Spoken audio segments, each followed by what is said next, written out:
السلام عليكم ورحمة الله تعالى وبركاته. إن كنتم من المتتبعين الجدد لقناة الجديد سبورتس فلا تبخلوا علينا بالاشتراك وتفعيل الجرس.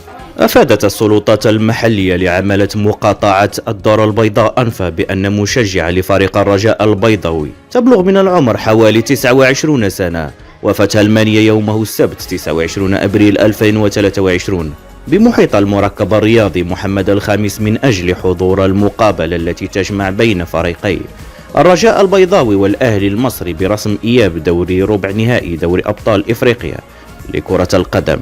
وأفاد البلاغ أن السلطات المحلية ومصالح الوقاية المدنية تدخلت فور إشعارها بالحادث، حيث تم تقديم الإسعافات الأولية للمعنية بالأمر، كما جرى نقلها على وجه السرعة إلى المستشفى الجهوي مولاي يوسف لتلقي الإسعافات اللازمة، إلا أنها فارقت الحياة بالمستشفى. وأشار البلاغ ذاته إلى أنه تم فتح من قبل المصالح المعنية تحت إشراف النيابة العامة المختصة للكشف عن ظروف وملابسات الحادث.